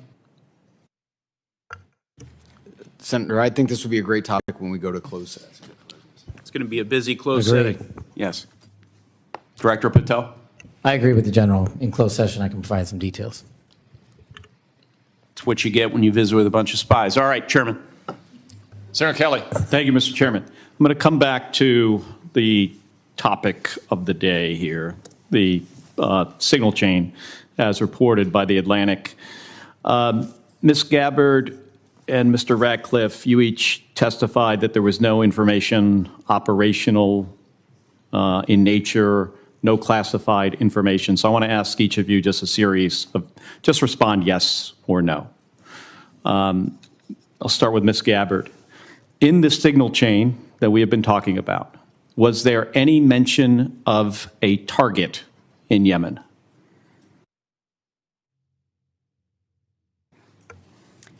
I don't remember mention of specific targets. Any generic target?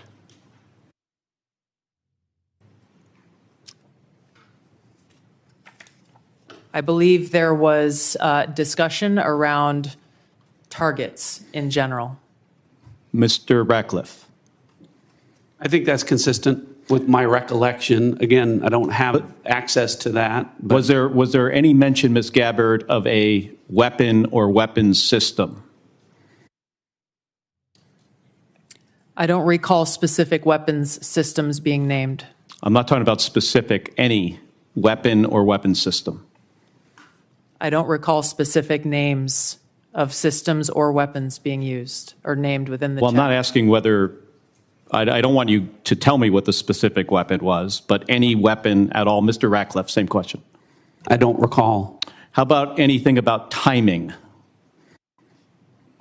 Ms. Gabbard. I don't recall specific timing. Was there any mention? I won't get into the detail of the conversation, but obviously there was a significant amount of planning and internal discussions that had occurred prior to and outside of this signal chat. Mr. Ratcliffe, you're nodding your head. Any mention of any military unit whatsoever? Mr. Ratcliffe. Not that I recall. Ms. Gabbard. Not that I recall. Okay, so I understand that DoD policy prohibits discussion of even what is called controlled unclassified information, or CUI, on unsecured devices. Are both of you aware of that DoD policy? I haven't read that policy. Not familiar with the DoD policy, but I would say that the Secretary of Defense is the original classification authority for DoD in deciding what would be classified information. Ms. Gabbard, does the intelligence community have a policy that prohibits discussion of controlled unclassified information? Yes. It does. Okay. Controlled unclassified information, according to DoD, includes information that is information that has not been approved for public release.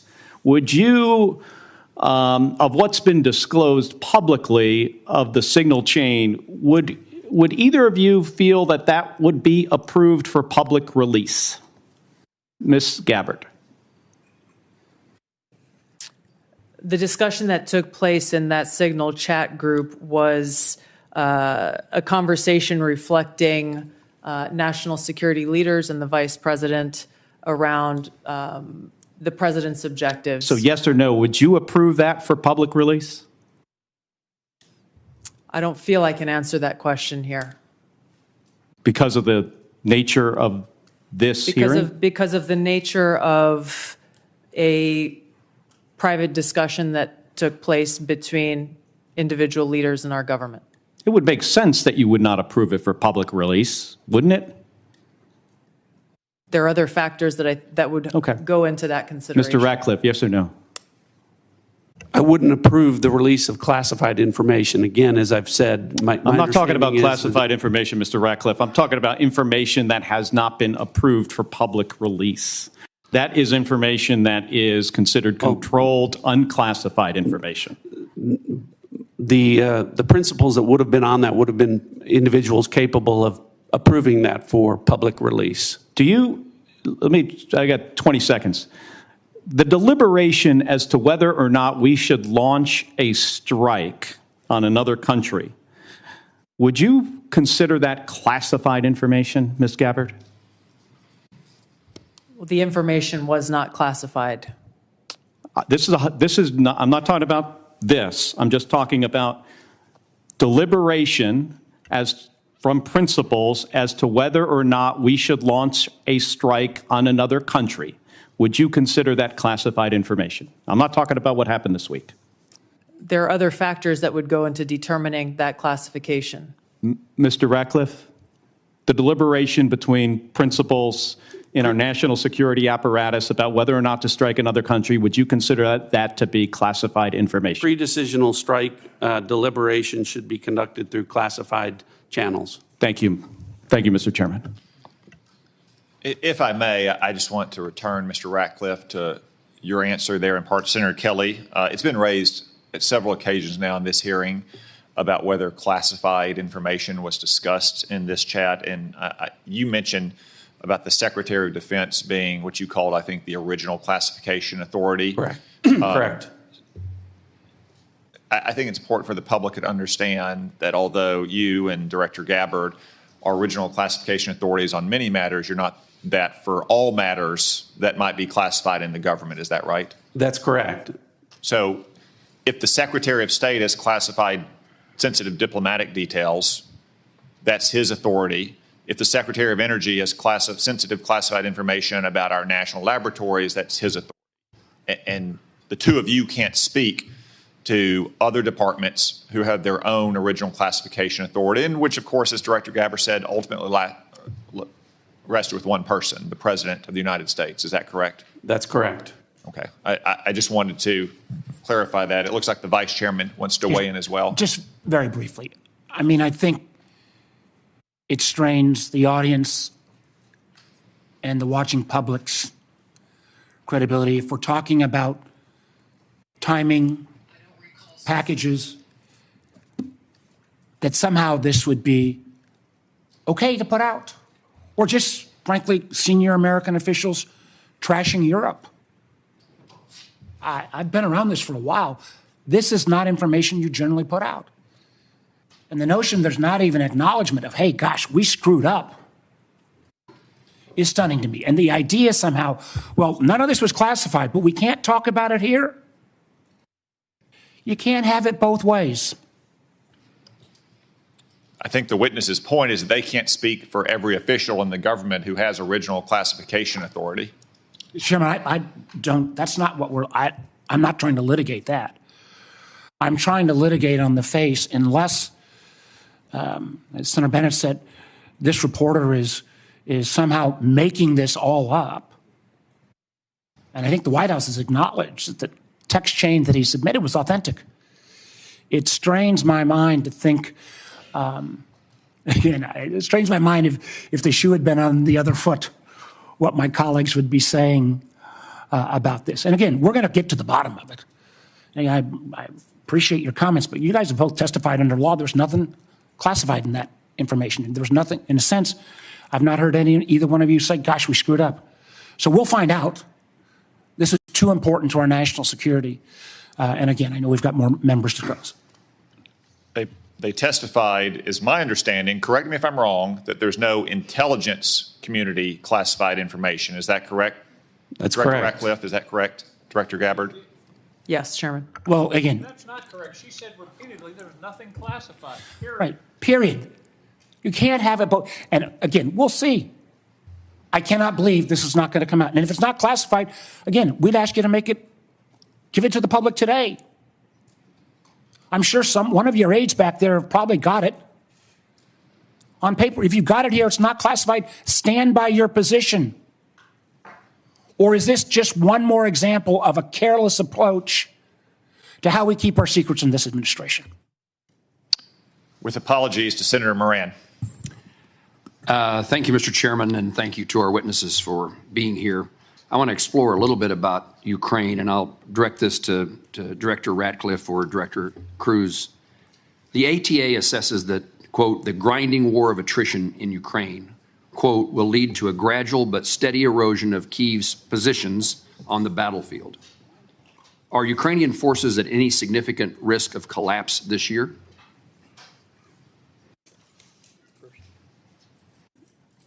Go ahead. Before I turn it over to Director Ratcliffe, I think both sides are working through the equipment that they need, the industrial base they need to support that, and the personnel that are required to man all of that equipment and man the front lines.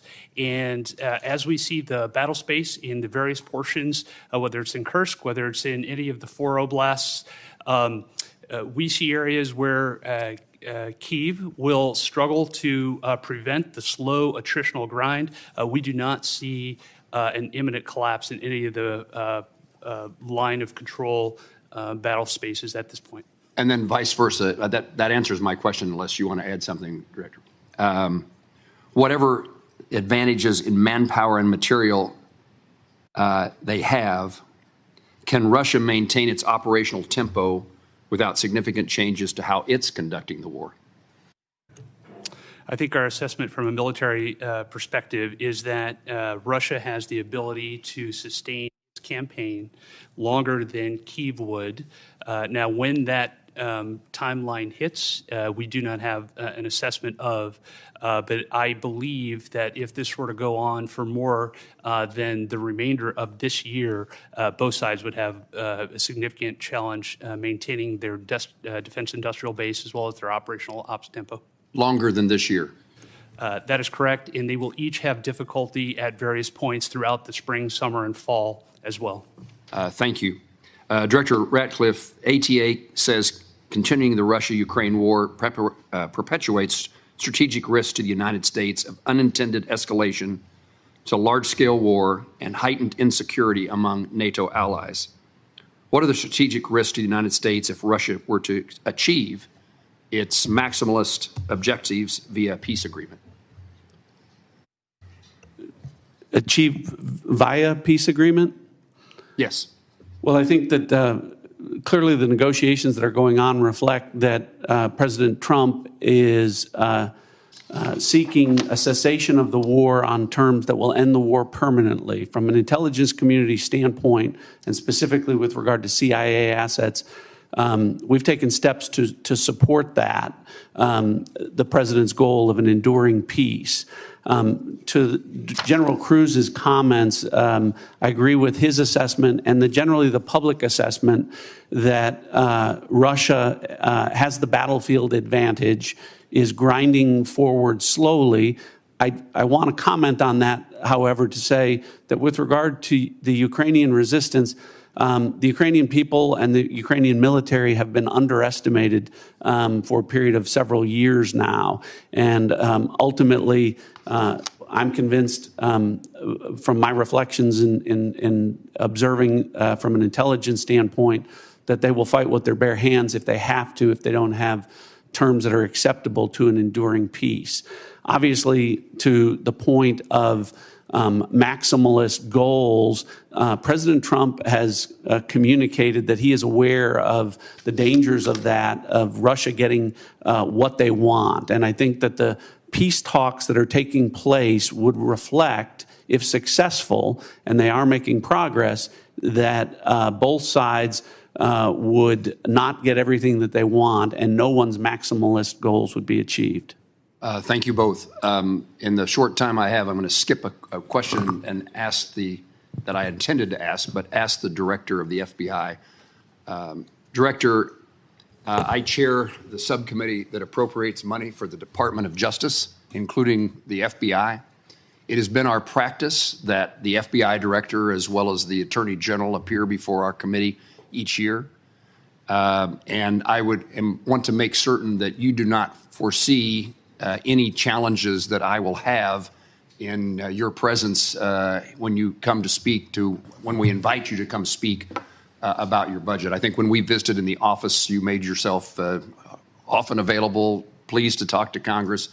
We're getting ready for the appropriations process to begin. The budget that the president intends to submit is seemingly months away, weeks away, long weeks away.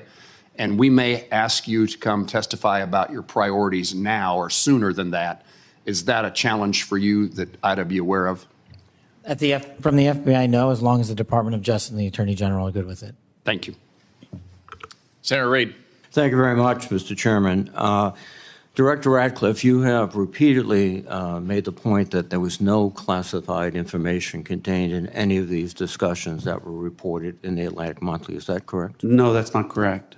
So, Senator, what I've related is that any information that was related from my perspective or that I observed from the intelligence perspective was not classified information. With respect to the assertions and the allegations that there was strike packages or targeting information or things that relate to DOD, as I've pointed out, the Secretary of Defense is the original classification authority for determining whether something's classified or not. And as I've understood from media reports, the Secretary of Defense has said the information was not classified. Are you aware that the Secretary of Defense declassified this information prior to the discussion? I'm not. Director Gabbard, same question. You've indicated, at least the impression I got, was that there was no classified information discussed. Is that correct? Senator, my answer is the same as the director of the CIA's. So the question has to be posed to Secretary Hegseth whether he declassified the information and at what point he did declassify it. Do you agree? Yes, I defer questions to the Secretary of Defense. Okay. Director Patel, are you conducting an investigation of these discussions and activities? Thank you, Senator. As I informed the Vice Chairman on the same question, I found out about this late last night, early this morning, so I don't have an update for you on that. Well, thank you. When you get an update, we'd appreciate it very much. Yes, sir. Director Gabbard, were you overseas during any parts of these discussions? Yes, Senator, I was. Were you using your private phone or a public phone for the signal discussions? I won't speak to this because it's under review by the National Security Council. Once that review is complete, I'm sure we'll share the results with the committee. What is under review? It's a very simple question. Are you your private phone or an officially issued phone? What could be under review? National Security Council is reviewing all aspects of how this came to be, how the journalist was inadvertently added to the group chat, and what occurred within that chat across the board. But so you were not going to disclose anything about whether you use the phone. Director Ratcliffe, there's been indication that the CIA has warned recently retired personnel about the vulnerabilities of Signal and other encrypted messaging applications. If that's the case, why were you discussing these issues on Signal? Senator, Signal use, as I've said repeatedly, is permissible for work purposes. I've never said that end-to-end encryption apps like Signal are a substitute for classified systems. And I was not discussing classified information in this setting. But as you've indicated previously, perhaps the Secretary of Defense was discussing classified information, and only he can be held accountable in terms of whether it was classified or declassified at the point when he spoke. Is that accurate? Well, I didn't say it that way. I said the Secretary of Defense is the original classification authority, and my understanding is that his comments are that any information that he shared was not classified. But you have no way to verify that? I don't. Again, this is a very troubling example and a great lapse in our intelligence and our discussion. One further point, if you are not aware of any classified information on the discussions back and forth, would it be appropriate for the author to release the entire text of what he heard or transcribed? I think the author has released, my understanding, essentially almost all of the information as it's been related to me. I don't know what calculation the author made with regard to what information would be released or not. Well, but again, I can again confirm that with respect to the communications that were related, as to me, there was no classified information. According to the article, quote, the message contained information that might be interpreted as related to actual and current intelligence operations, and the author did not disclose that information. So the question would be, if he disclosed everything he heard, in your view. That wouldn't be classified information. I know the context of what that is, and I think the author said might be interpreted as related to intelligence information. It was not classified information. So it goes back to my point. If he released all this information he did not release, he could do so without any liability at the federal level. I think you're asking for a legal answer that I'm not able to give you, but. Mr. Patel, can you opine? You're a lawyer and you're the director of the FBI. Would he face any legal liability if he released the information? Because of the questions you and the vice chairman have put to me, I'm not going to prejudge the situation, and that legal call is ultimately for the Department of Justice. Thank you. Thank you very much, Mr. Chairman. Senator Ossoff. Thank you, Mr. Chairman, and thank you all for joining us and for your service. Just to make sure I understand some of the basics here. So, Director Ratcliffe, you were a member of the Houthi PC small group signal chain, correct? I was. Yeah, and so were the Vice President, the Secretaries of State and Defense, the National Security Advisor, and Ms. Gabbard, correct? I believe so. I don't have a list of who was invited to be on. And so was national political reporter Jeffrey Goldberg, correct? I don't know that. Yes, you do. I don't know Jeffrey Goldberg, and I've already testified. I don't know whether or how he was added. Okay, well, he was a member of the signal chain, and the discussion included the Vice President's private opinion on the wisdom of proposed U.S. strikes in Yemen, correct? I don't recall. Vance, quote, I think we are making a mistake. I am not sure the President is aware of how inconsistent this is with his message on Europe right now. There was a strong argument for delaying this a month. You don't recall? I don't, as you don't recall seeing that? Read that. I don't. It included the private opinions of the Secretary of Defense on the timing of strikes in Yemen, correct? I don't recall. Director Ratcliffe, surely you prepared for this hearing today. You were part of a group of principals, senior echelons of the U.S. government, in now a widely publicized breach of sensitive information. You don't recall whether the Vice President opined on the wisdom of the strikes? That's your testimony today under oath? In that setting, I don't recall. Here's what Secretary Hegseth said, quote, waiting a few weeks or months does not fundamentally change the calculus. Two immediate risks on waiting. One, this leaks and we look indecisive. Two, Israel takes an action first or Gaza ceasefire falls apart and we don't get to start this on our own terms. Your testimony is you don't recall the Secretary of Defense sending that message or reading it? I recall there being an exchange. I don't recall the specifics as you're reading it. Well, let's put it this way, Director Ratcliffe, a discussion by senior U.S. officials on the timing and risks of a proposed military campaign and disagreements between the President and the Vice President about U.S. plans and intentions would be of obvious interest to foreign intelligence services, would it not? Yes. And they were discussing the timing of sending U.S. air crews into enemy airspace where they faced an air defense threat, correct? I'm going to, Senator, defer to the other principles that you're referring Director to Ratcliffe. about what the meaning and the context of They're what they talking were about the auditing. timing of U.S. airstrikes, correct?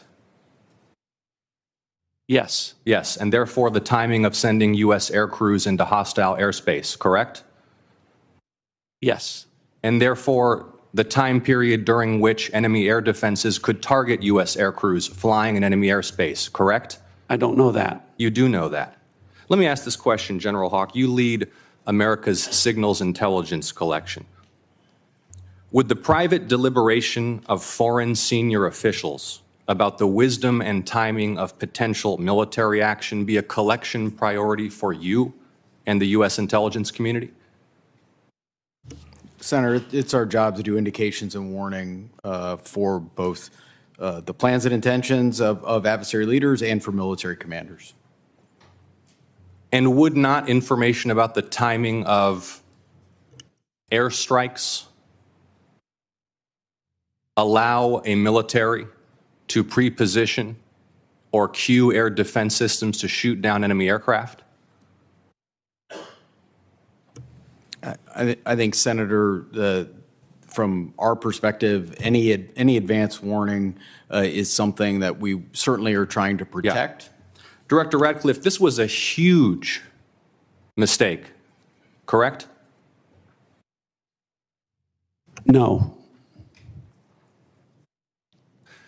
A national political... Hold on. No, you Let me hold answer. on. No, The Director answer- Ratcliffe, the reason I I asked you a say yes no- or no question, and now you hold on.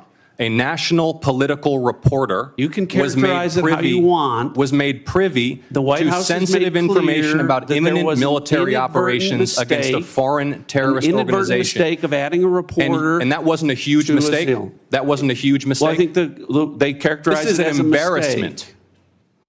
This is utterly unprofessional. There's been no apology. There has been no recognition of the gravity of this error. And by the way, we will get the full transcript of this chain, and your testimony will be measured carefully against its content. Thank you, Mr. Chairman. I thank the witnesses again for their appearance today. I sense the Vice Chairman has something to add. I do. So I will recognize him briefly. Well, again, I thank the witnesses. But what you're saying doesn't make sense on the face of it. Everybody knows, at least Director Ratcliffe, you had the courtesy of acknowledging you were on the chain. Director Gabbard wouldn't even touch that, even though we've got our initials.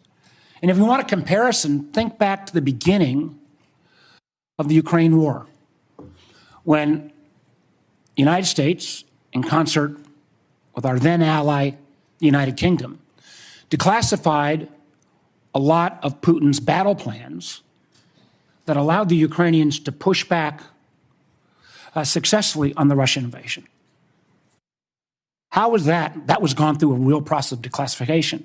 As Senator Ossoff so clearly made the point, this information out, potentially where our adversary could reposition its defenses, in the unwillingness of the individuals on this panel who were on the chat to even apologize or acknowledging what a colossal screw-up this is, speaks volumes. Thank you to our witnesses for your appearance.